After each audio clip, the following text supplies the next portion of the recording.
Some viewers may find the following video disturbing. Viewer discretion is advised.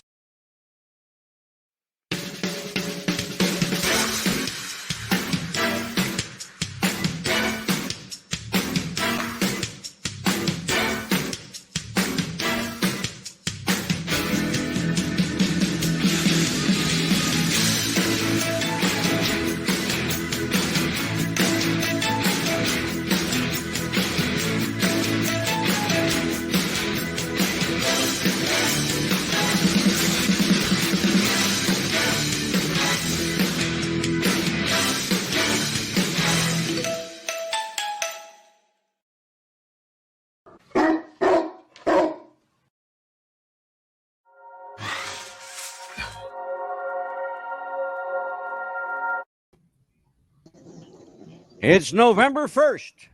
And what's that mean to America? It means it's National Native American Indigenous Month, Heritage Month here in the United States. Not celebrated, by the way, by a lot of people, but we're going to do as much as we can to celebrate and bring you the good, the bad, and the truth about why we celebrate this month.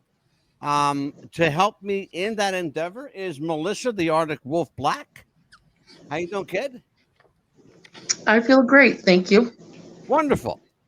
And my co-host, as she joins me every week, she's a pain in the ass, but I love her. Amelia, the Pitbull Chapman. How you doing, man? Doing good. Good. Good. You staying out of trouble? Trying to. You almost didn't before the show. Well, let's just say I'm had a worse day at work today, but I'm good now. Good for you. So we celebrate a reflection of Native American and Alaskan Indigenous Heritage Month with some stories, some videos, some show and tell, and a lot of history. I should point out that we reached out to the South Dakota national. I'm going to get it right now. The National Indian Board, for lack of a better word, but they know who they are. They should know who they are because they turned us down.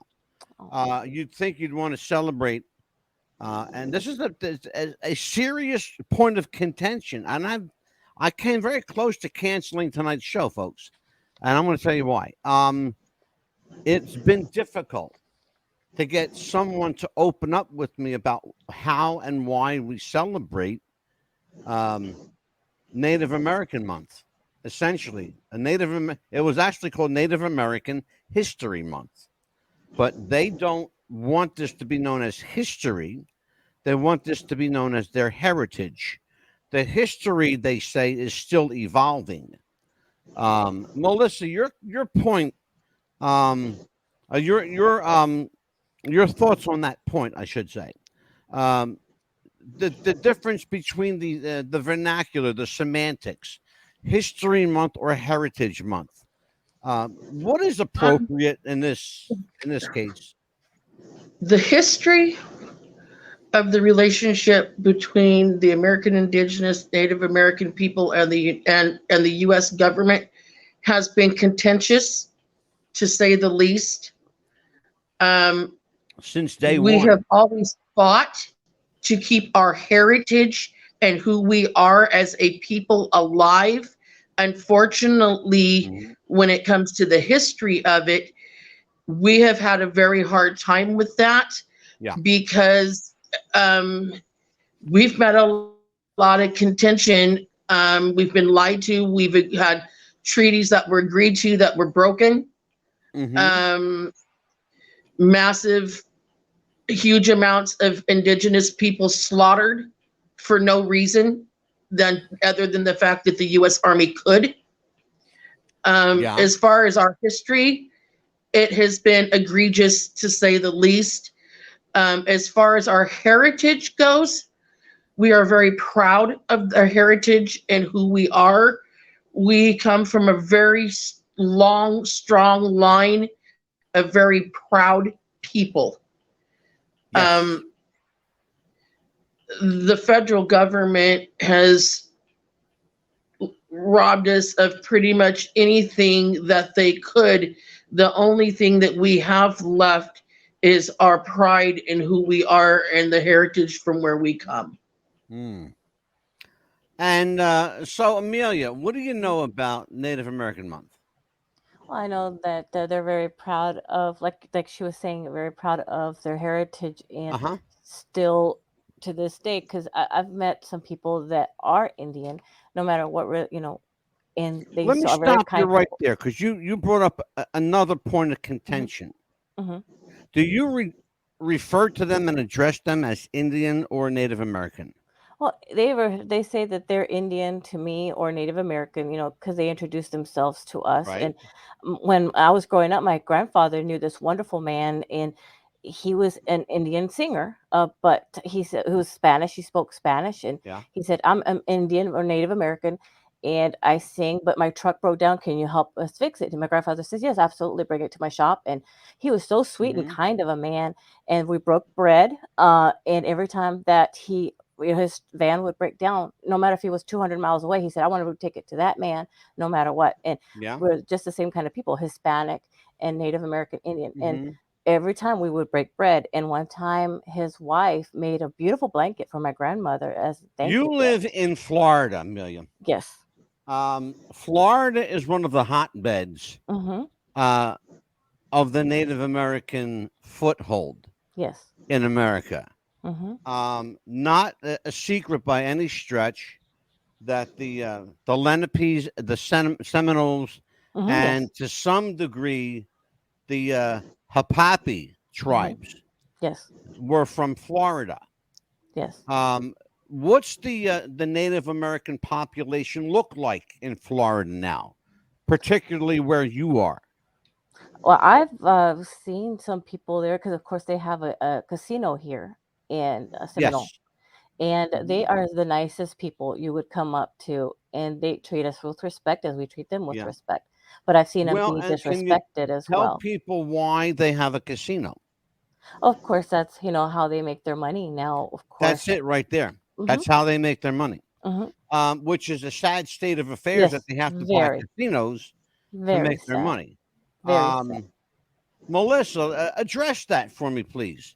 The fact that Native Americans have to go into the gaming business to make any money, where they used to do it with plying their trades and craft.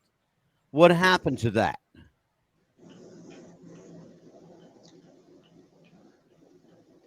A lot of our cultures and things that we have done as Indigenous people, it's slowly starting to disappear. Yeah, And unfortunately, while we were some of the wealthiest and the most powerful right. are here originally, um, we've been left with little to nothing.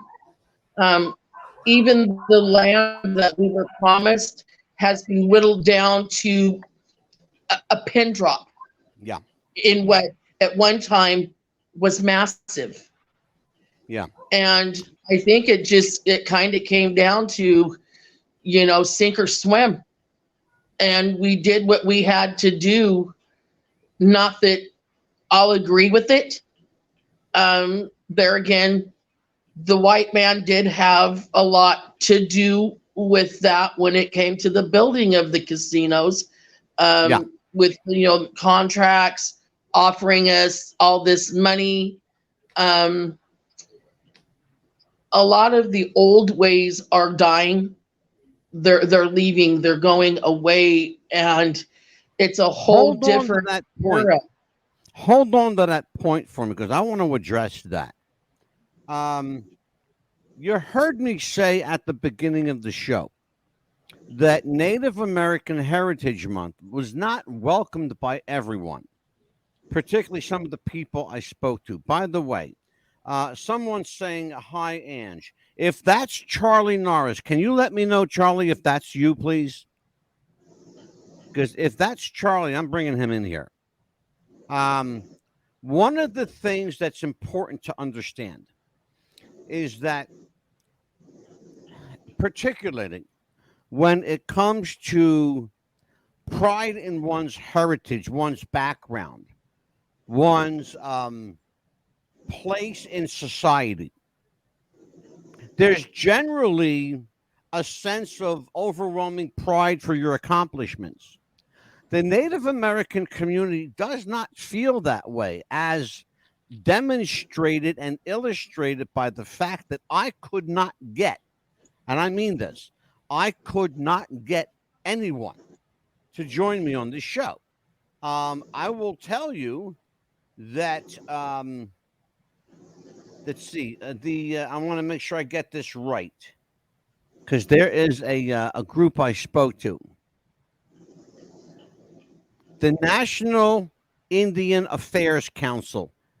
It's NAIC. It's the National Indian Affairs Council. That's who I spoke to in Sioux City, South Dakota. They all but refused to come on. Actually, they did refuse to come on. And couldn't provide anyone, or wouldn't provide anyone to come on and speak with me. And I thought about it for a little bit, and I thought to myself, they're probably used to getting people slant history for them. It's never been my intention to slant history for anyone's people. All we do here is put out the facts. We speak about the facts. And if it's true, let it rest on its laurels. And if it's not true, tell us what's not true. You have an open forum anytime. Anyone who wants to be here can be here. And Amelia and I and Melissa, we're not going to judge anyone. But don't cut us out of the conversation just because we happen to be white. You know, Right. That's it's we need to coexist. I don't care if you're red, white, yellow, or brown, whatever color you are, black. It doesn't make any difference to me. I really don't give a shit. I'll have a conversation with anybody, an open and honest conversation. But when Melissa says to you, and she's absolutely right, when she says to you that the Native Americans have had to resort to certain things because of the government's pressure on them, she's not lying. Well, the history goes back to, Melissa, why don't you tell everybody a little bit about Wounded Knee so we can illustrate what we're talking about? Okay. Wounded Knee, it's also known as the battle or the massacre at Wounded Knee. Yep. Which were nearly 300 Lakota people by the U.S. Army on December 29th, 1890, were slaughtered, most of them being women and children, where they had peaceably agreed to go to because they were exercising their right. And there again, I don't want to offend anybody. They were not being allowed to perform a sacred dance to the Sioux people, which is called the ghost dance. Right. And it really, really scared a lot of people. They felt that it was going to cause an uprisal amongst the Sioux tribe. So the 300 of them willingly agreed to go to this place that they called, oh Lord, what was it called? Something Creek. And they were there peaceably. Yeah. Doing their own thing when on the morning of December 29th, the U.S. Army attacked. Yeah. For no reason at all. And Well, of course, they fought story. back.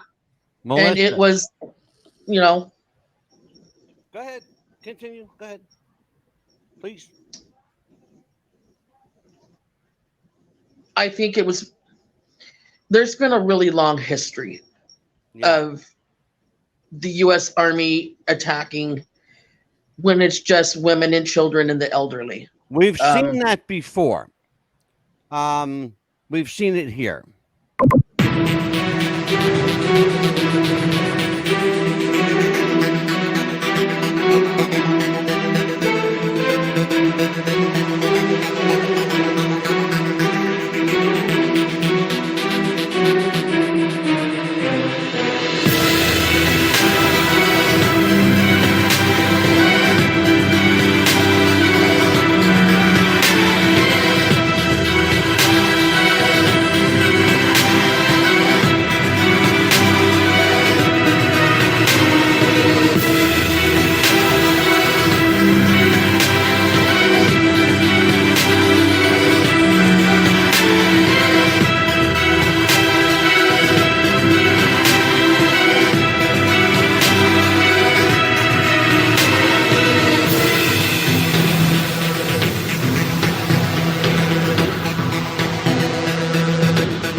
I'm stopping this for a second.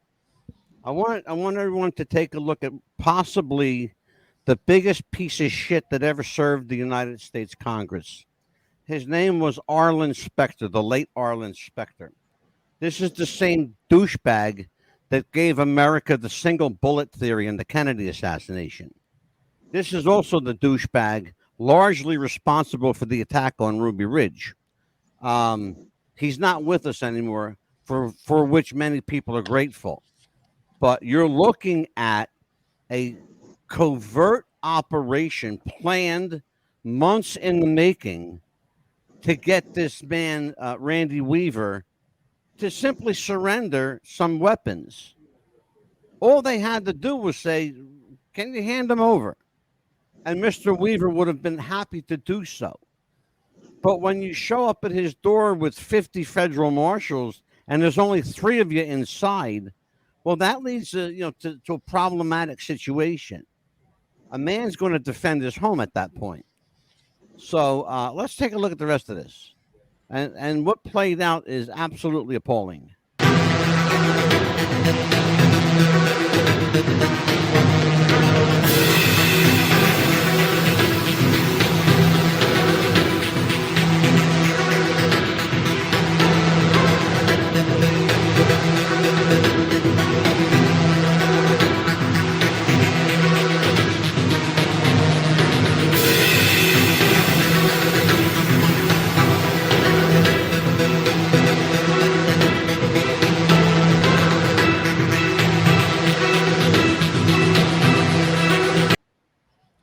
And that was Ruby Ridge. What do you know about Ruby Ridge, Melissa? I'm not real familiar with it. I know that the feds ascended upon a family of people living there. For what reason, I'm not sure, but they were out of their grasp for what they did. Okay, well, we're going to find out right now what they did. Shortly before dawn, on August 21st, 1992, 6 heavily armed U.S. Marshals made their way up to the isolated mountaintop home of Randy Weaver and his wife Vicki and their 3 children on Ruby Ridge, Idaho. Charged with selling 2 illegal sawed-off shotguns. This is all started over a couple of guns, okay? You're on a fucking mountaintop in the middle of bumfuck Egypt. Of course they got guns up there, okay? But let's follow the narrative, though. Charged with selling 2 illegal sawed-off shotguns to an undercover agent. Why they were up there in the beginning, I have no fucking clue. Weaver had failed to appear in court, and law enforcement was tasked with bringing him in. For months, the Weavers had been holed up in their property on with a cache of firearms, including some automatic weapons. And when the federal agents killed the family dog, a firefight broke out. You want something to happen, kill the family pet. Okay? You want a guy to go crazy, kill his dog, because that'll set him off every fucking time. The standoff that mesmerized the nation will leave Weaver injured, his wife and son dead, the family dog dead, and some convinced that the federal government was out of control. Do you fucking think? Do you think? Mm-hmm. Yeah, they absolutely were, and they still are. Let's see. Jonestown, Waco, Texas, Ruby Ridge, San Diego, California, Sacramento, California. I can go on, you guys. Eyewitness accounts, including interviews with Weaver's daughter and federal agents involved in the confrontation, Ruby Ridge helped give rise to the modern American militia movement. That's a fact, folks. That's a fact. We have American militia now because Ruby Ridge happened. Had it not, we'd all be saying, let's take trips to Disneyland, one family at a time. But no, that didn't work out that way. Amelia, talk to me a little bit about your knowledge of Native American history in general. What do you know about Native American history, and where did you learn it? Well, of course, we I'm had. trying to make a point here. Of course, we had our history books in school. Of course, what we're taught that we were supposedly taught. Stop right there. You learned about it in school? Pretty much, yes. I didn't. We were never taught. Really? We were never. Melissa, were you ever Mhm. taught in school? Native American history? No, I was not. I was not And what either. I was taught was incorrect. Well, I wasn't taught anything about American history. I mean, Native American history in school. That's why when Amelia said school, I went, stop. Mm-hmm. Okay, continue, Amelia. I Yep. want to hear this history lesson. Basically, it Native was American just history lesson.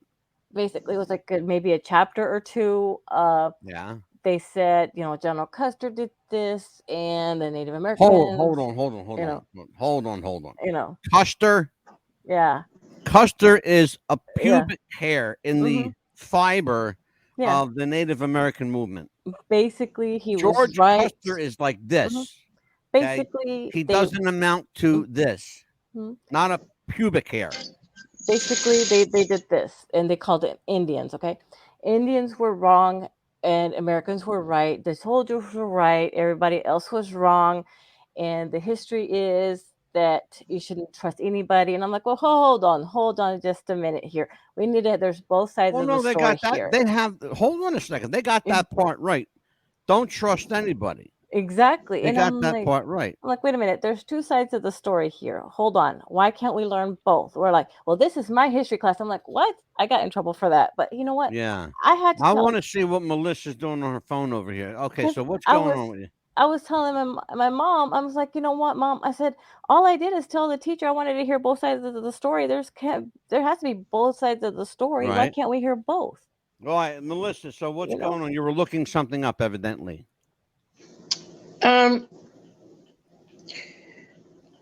I would like to know how elderly women and children were wrong. How was That's digging a a very good great point. big, It's a valid huge point. hole and throwing 300 and something people in a hole on top of each other like they were garbage? How was that right? You're going to have to ask the Germans about that because they seem to have done the same thing in World War II. See, So I that's don't the get that part whole of it mentality. that's not taught. There's a lot of things that have went on with the Native Americans throughout history that aren't even mentioned. Nope. One of them being there again with the Sioux Indian people. When the Sioux originally were from a place called Minnetonka, Minnesota. Absolutely. And the day after Christmas, they were supposed to hang 300 and something. Abraham Lincoln parted it down to only 38. Yeah.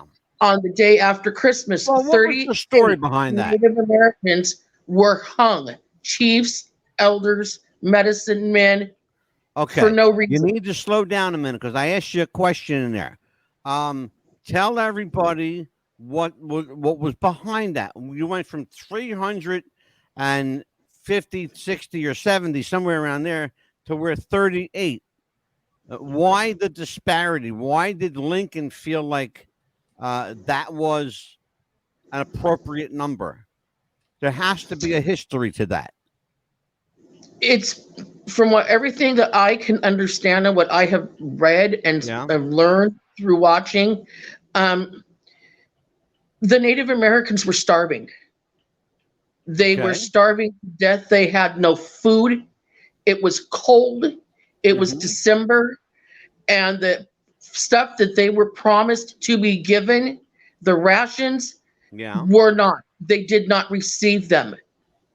So because of that, they had to fight back for themselves just to survive. And in doing so, several of them were imprisoned. Over 300 of them were imprisoned in the fort there. and Yeah. they were going to kill the whole lot of them, but Abraham Lincoln decided to be generous and spared all but 38, which, by the way, is the biggest mass genocide in U.S. history of indigenous people at one time. Yeah. They that were we know. hung. Yep. That And we what know. I find incredible is even though that was going on, they still held no remorse. They hold no anger or no bitterness in their heart toward them.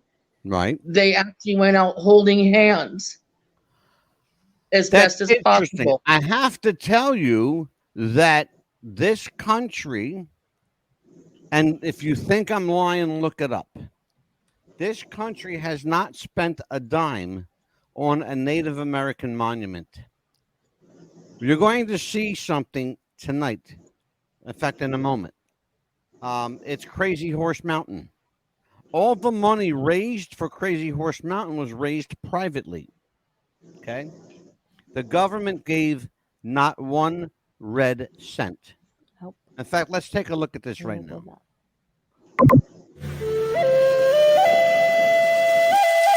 This is truly dedication in stone. This project really has its roots back in 1939. That's when a sculptor from Massachusetts by the name of Korchak Julkowski came here to the Black Hills of South Dakota to work on Mount Rushmore. Not too long after that, Chief Standing Bear invited the sculptor to work on a mountainous tribute to the Native American Indian, honoring their culture, their traditions, their heritage, and their heroes. In 1947, Julkowski made good on that and began the Crazy Horse Memorial. Mother helped build those stairs up the mountain, and Dad would say whenever he dropped a hammer, she was right there to pick it up. At one point, did they start getting help? When they had 10 children. But we have a lot of help. We're not alone. I started 35 years ago, but I've actually worked on the mountain 27. I have had the opportunity to at least see the face done. And Korchak, did all this work without being able to see that. So right now, we are walking on what will be Crazy Horse's arm out to his pointing finger. And when you come up here, they tell you to not turn around until you're far enough out so that you can really get that true impression of Crazy Horse's face. It is nearly 90 feet tall. So I'm going to turn around and take a look at it. And wow, it's pretty impressive. My lands are where my dead lie buried, and that's what this mountain is representing. And that's an answer to... A white trader asked Crazy Horse, where are your lands now, to Shunka Whitco, and he pointed over his horse and said, my lands are where my dead lie buried. Sorry. That was a spiteful question, wasn't it? And so he answered, like, this is where I'm from. Mm-hmm. This is where my people are. Yeah. It has so much meaning to you. Yep.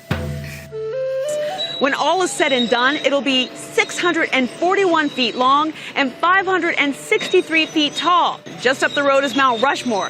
Those 4 presidents' heads are 60 feet tall each. Together, they would fit in just Crazy Horse's head. Mm-hmm. Do you have any idea how long this is going to take? By the time I'm an old lady, it should look pretty good. And Pretty I'm good. not being a smart aleck. Pretty good, meaning Yeah. done? Oh, it won't be done. I'll be dead before it's done.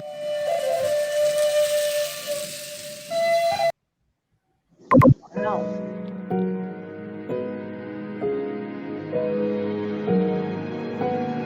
Fast forward a couple of years.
That's absolutely remarkable.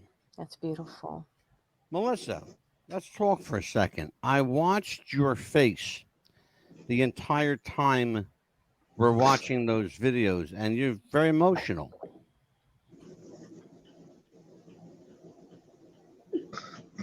Are you okay? I'm fine. It's just my heart breaks for the injustice that has been done to these beautiful people. Yeah. Mount Rushmore's finished. Why isn't ours finished? Exactly. Well, I'll tell you why. That's a very fair question because Mount Rushmore was given federal funds. Crazy Horse was not. No. We have an interesting comment from Facebook. The deep state hasn't done anything for anybody unless it benefits them. Ties right into what you just talked about. That Mhm. could not have been more serendipitous. That's why now all will be exposed for righteous who done right in the sight of God. Amen. Whoever said that, Mhm. I'm keeping that comment. Believe me, Absolutely. I'm keeping that. That was a great comment. And whoever you are, I'd love you to identify yourself. And thank you for being with us. Um, it it's painful. You heard again, everybody. If you're just joining us, you heard what I said at the beginning of the show. And if you weren't here, let me repeat it. I had a hell of a time getting Native American representatives to come on the show tonight because they were so afraid that I would slant public opinion in favor of the U.S. They don't know me, believe me. You know, I've said this many, many times. I love my country, but I can't stand my government. There's one thing the U.S. government could do, and I will tell you, honest to God, on my hand to God, if the U.S. government did one thing, I will cease and desist from bashing them ever again. All they have to do is tell the truth. That's all. That's all you got to do. Yep. Tell the truth. If you say to the American people, if Joe Biden comes on television on every channel like he usually does and says, my fellow Americans, I'm going to fuck over the country, I'll have a lot more respect for him. Or admit that he did. Or admit that he did. I will have much more respect for him than if he says, I'm going to do this and do that and then turn around and fuck everybody. I'd rather you just tell me to my face you're going to fuck me over.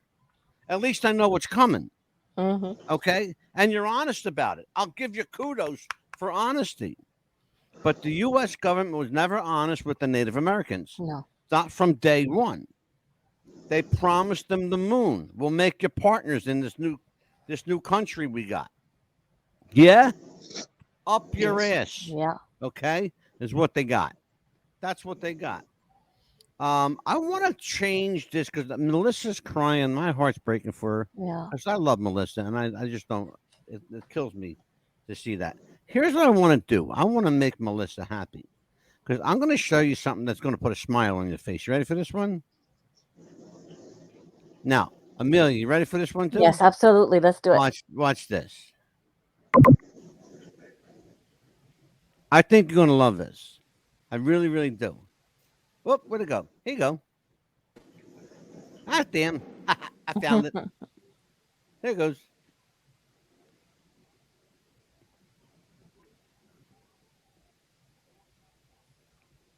Just give him a second.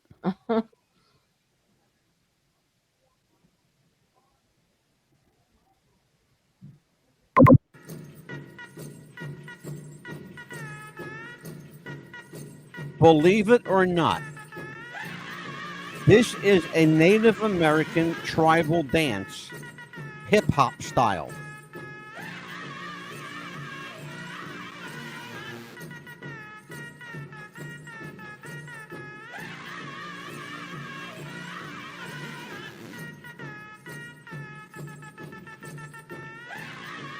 Melissa, this dance is called the Hunter.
That was Wow. called That was the good. Hunter.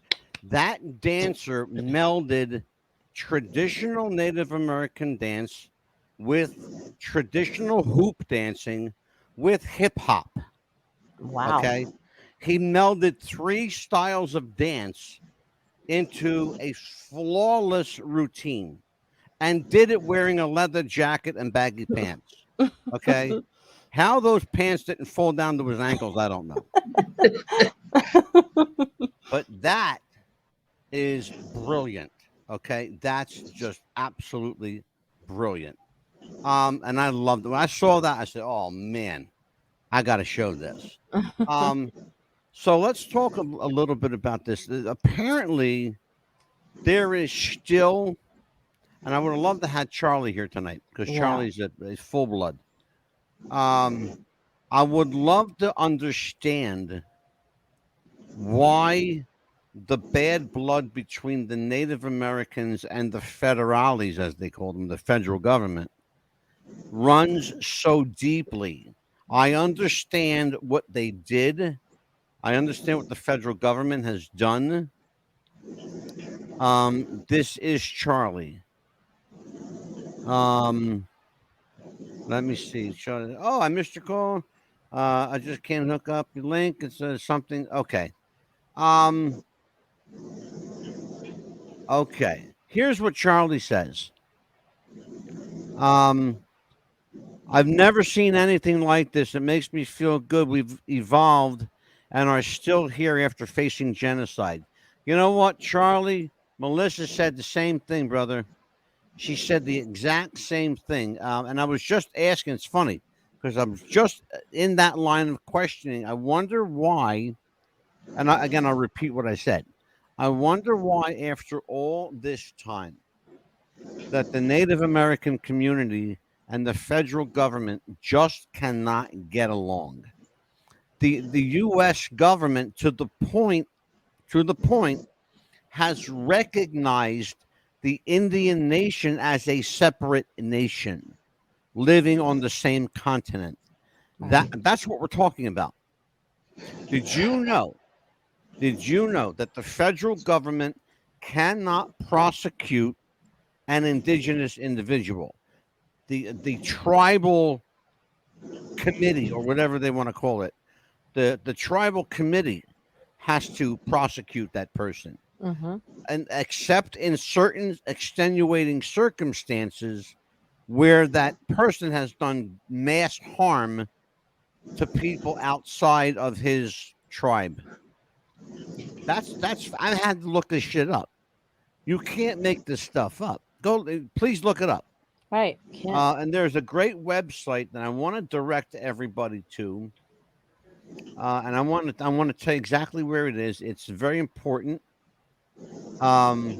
It's called the Native American Heritage Month.gov, and it's got everything on there and every link you'll need. To do your references and research and cross-referencing. It's got everything on there.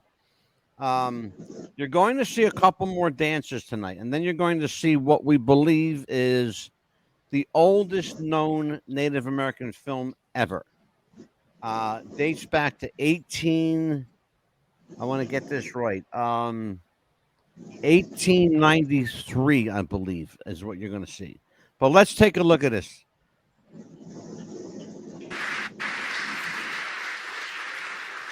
And this is a traditional dance, and here's the explanation, the lead up to it. Yat a kwasin and Washington nigi dat ashe Sean Price yinshya ashe hinten in the slido tsena bitli bashes chin hobaha eda shiche do ma edash gijni da eda shinele ako toha jole holyande in asha. Good afternoon, ladies and gentlemen, people of this very politically charged town, Washington, D.C. It is an honor and a privilege to be here today to share with you our traditional dances that are reflective of our culture and of our traditions. We come from the southwestern region of the United States, the Four Corners, and so we are here today to share with you our traditional style of dances. We are not entertainers, nor do we consider what we do as entertainment. We are performing ambassadors to our great Navajo Nation, and we are simply here to share with you the uniqueness of our way, of our culture, of our traditions. And so we're going to go ahead and get right underway. I think many of you have waited enough. So without further ado, I'll go ahead and explain the meaning and the significance of this dance upon its conclusion. But we're going to get right into our first program with our first dance, which we refer to as the basket dance. And I hope all of you will enjoy. Thank you. I was fascinated by this. It's called the basket dance.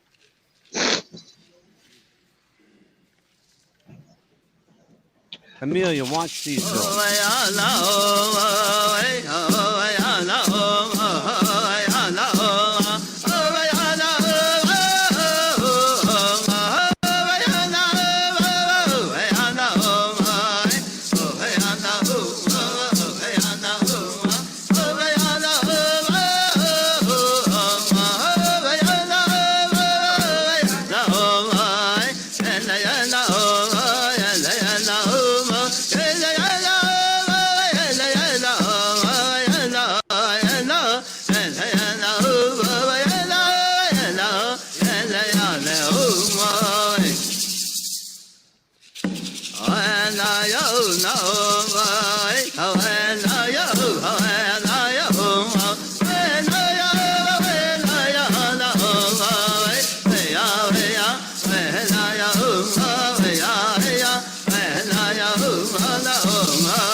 That was kid very can good. Do you Beautiful. know Beautiful. that Wow. I watched? This is probably like the 20th time I've watched this. Wow. Okay, and I mean like literally. And every time I watch it, I count another animal that he did. Mm-hmm. He did a buffalo, an elephant, a horse. He did a cow. He did a zebra, a flower, a butterfly, an eagle, another bird of some sort that I can't figure out. He did oh god oh shit, a horse. Did I say horse? Mhm. Okay. Well, I'm throwing two horses in there. But every time I watch that dance, he did. He's like every time I watch, he's got like another thing going, and something that I missed Amazing. from before. Wow. That's called the hoop dance. Apparently, that's a traditional dance. I want to see if Charlie's still here. That is so Um, amazing that they oh, teach here's them that. Charlie. Yeah, Navajo tribe is the largest tribe in the U.S. They're one of the tribes whose peyote. And they also live on some of the poorest reservations. That I heard. Mhm. And we've talked about that, Charlie. That's one of the reasons that Native American tribes have to buy casinos, and they can do so relatively inexpensively and earn some money for not only for themselves but for their tribes. The biggest that I know of in the U.S. is in Connecticut. It's called Foxwoods. It is among the largest and richest of the Native American casinos in America, and there are a lot of them. None in Las Vegas, however, none. But in Idaho, Minnesota, Wisconsin, God, where else? Oregon. Where else? Oregon also has a couple of Oregon, them. yes, Oregon. Yeah, Oregon for sure. And I mean, I believe Washington State. Up around above Seattle. And we do have a lot of indigenous people here. Sadly, like Charlie said, they are among some of the poorest people in the country because they don't the blessing and the curse, it's kind of simultaneous. They are their own nation, but, and as I said a moment ago, the U.S. government has very little say over indigenous people, except when it comes to the care for those people. And even in some cases, however, the nations, the Native American nations often, and I don't understand this, they often turn down help from the federal government. I guess for fear of, perhaps fear of having to do business with them, or, sleeping with the enemy kind of thing, because they do still very much consider the federal government their enemy. And that's something that's never changed since day one. And I mean, now I say day one, I mean like 300, 400 years ago, day one, like a long fucking time ago. Because we're talking, that's how far back we're talking. Yes. We're talking 300-400 years. They were here long before, Way before anybody else was. way before Christopher Columbus, way before anybody else, long before. As a country, we've only been here 200 and whatever the hell years, right? Whatever it is, I don't know. Yeah. What the fuck? Yeah, Anyway, a 'cause couple of hundred years, right? yeah, because it was their land before But they've anybody been else. around. Yes, and that's exactly right, Amelia. Yes. And this is their land, and they've been here a hell of a lot longer. And then a couple of strangers came in and decided to take everything over. Yes. And we've been doing it ever since. Melissa, I'm going to bring you up front and center, sweetie. You've been really kind of like, I've never seen you before. Very emotional, very, wearing your pride on your sleeve. You're touching my heart when I tell you. I want to find out what all this means to you.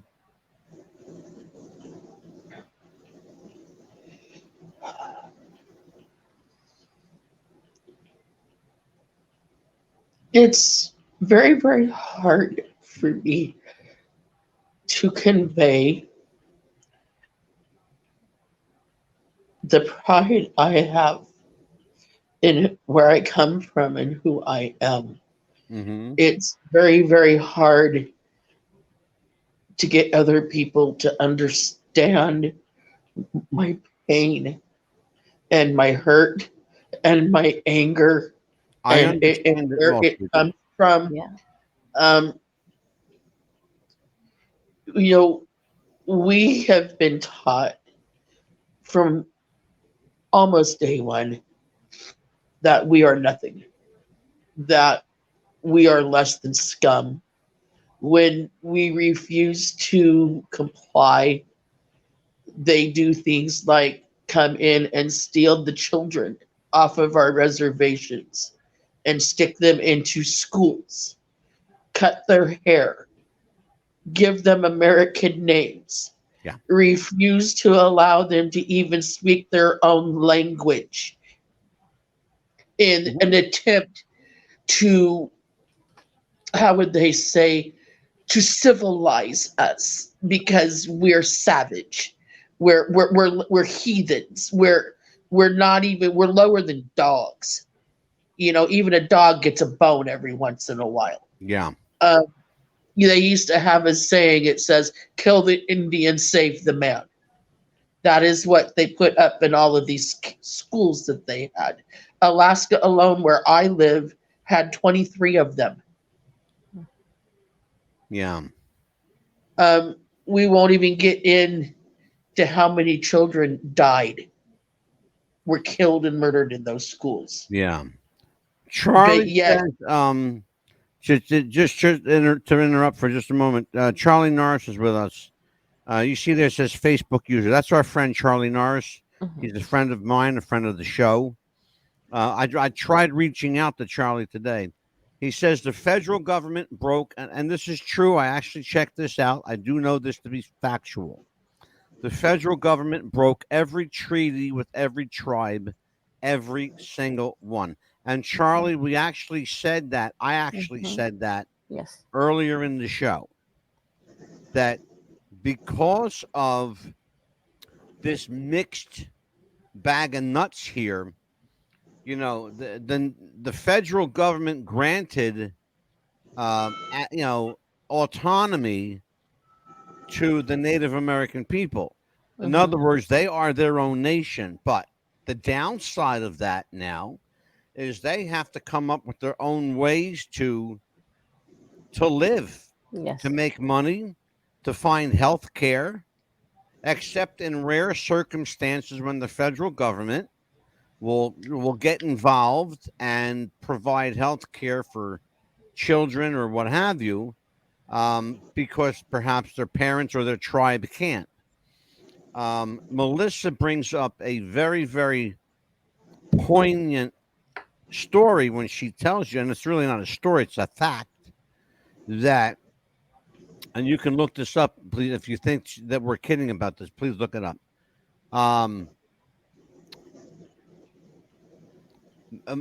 Representatives of the state, I'll just put it, I'll be kind and say that. Representatives of the state would come in onto reservations, take their children, take the native children, put them into school because it was, the right thing to do, because every child had to go to school. Well, they do now on the reservation. Yes.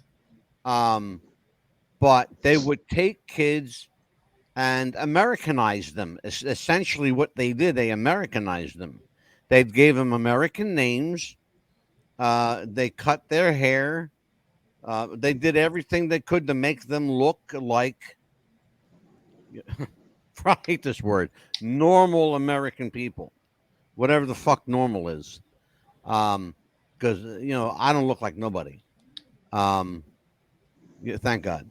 And the Native Americans that I know don't look like anybody. And I'm grateful for that. It's the individuality. What happens when government is involved? Any government anywhere on planet Earth, pick a country, any country. When a government gets involved, individuality dies. It dies a slow, horrific, painful death. That's what happens. You can like that. You cannot like that. That's a fact. If you disagree with me, come on to my show and prove me wrong. You have an open forum anytime. Absolutely. I will tell people that one of my spirit guides, and everyone knows, they watch the show, they know I'm a psychic. It's never been ever been a secret on this show. One of my spirit guides is Silver Eagle. I don't know where Silver Eagle comes from. I just know that he is a Native American, very close to Marion Seymour, who worked with me in spirit. And Silver Eagle, once in a while, brings in a spirit with him called Mary Rainwater. Now, I don't know. You know who that is? Do you know who that is when I say Mary Rainwater, Melissa?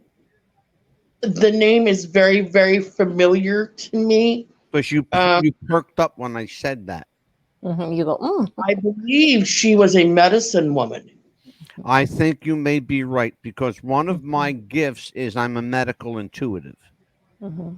And Mary Rainwater often accompanies Silver Eagle. And Silver Eagle, I rarely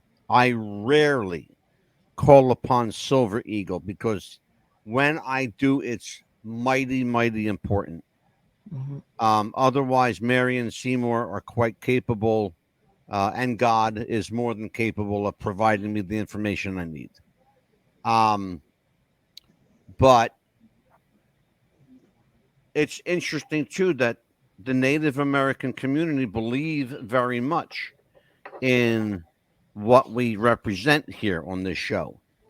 When I say we, I'm talking about the psychic community, because they're a very spiritual community. Very spiritual community. And I consider, Amelia's been with me long enough to know I've never been a religious person, but I'm a spiritual person.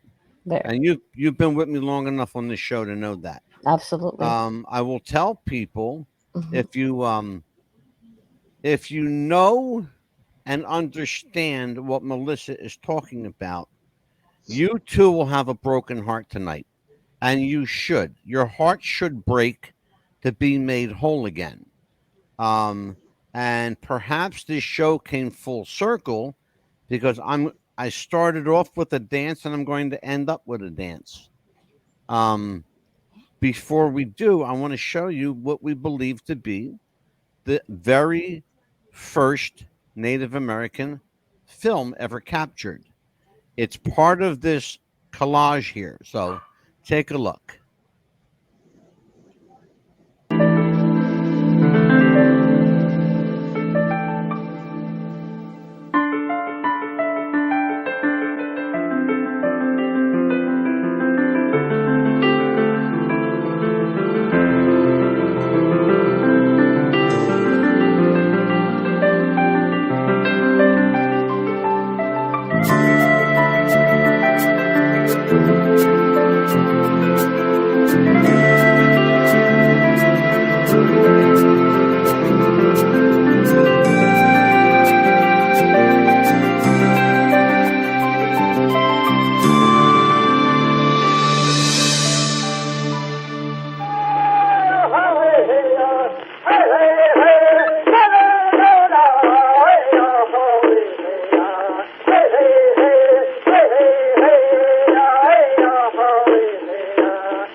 We believe that the next piece of film that you're going to see is the oldest known footage of Native Americans anywhere. So let's take a look at this, and please view this with reverence. 1894.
That's fascinating. That's beautiful. The feathers. Absolutely. I was going to do something. I'm not going to do it though. I was going to show you a traditional war dance. I'm not going to do that though. I've actually just deleted it. Something much better came up, something unexpected, and those are the gems. Our friend Charlie Norris wrote this. We're taught to be ashamed of ourselves, especially in the Catholic school I attended. I don't like religion of any kind. Being a Native American is not a religion, it's a way of life. And I cannot think of a better way to end the show than to say, God bless you, Charlie Norris. May the spirits Absolutely. continue to be with you. Yes, Charlie. You are as much a guest and a friend of this show as anyone. You're welcome Absolutely. here, my brother, anytime. Yes, Charlie. Mwah. Someday, we will someday figure out how to get your damn thing to work. We'll figure it out, Amelia will- Charlie. and that's Amelia's job. You're going to have to figure it out for Charlie. 'Cause I don't know what I'm promise doing. I will, Charlie. We'll work together on this. Yeah, but that is absolutely brilliant. We're taught to be ashamed of ourselves, like what Melissa said earlier in the show. You know, Mhm. we called this show. It's funny how things work out. We called this show a celebration of Native American heritage. Well, perhaps now we can celebrate it. I was very skeptical going into whether we could celebrate it, but leave it to Charlie Norris and all the good spirits, the great spirit, to come true. Being a Native American is not a religion, it's a way of life. And that's the way we're going to end the show tonight. 4, Charlie Thunder Norris, Thunderfoot. We miss you, Thunderfoot. Yes. 4, Amelia, the Pitbull Chapman. For the new love of my life, Melissa, the Arctic Wolf Black. I am the Pitbull. No, I'm not. I'm the Mad Dog. That's me. I'm the Mad Dog. See that? Because I'm looking at the thing that says Pitbull over here. Shithead. Take care, folks. I got to get her off of here because she's nuts. You hear that, Charlie? Yeah, he heard it. Go away. Bye-bye.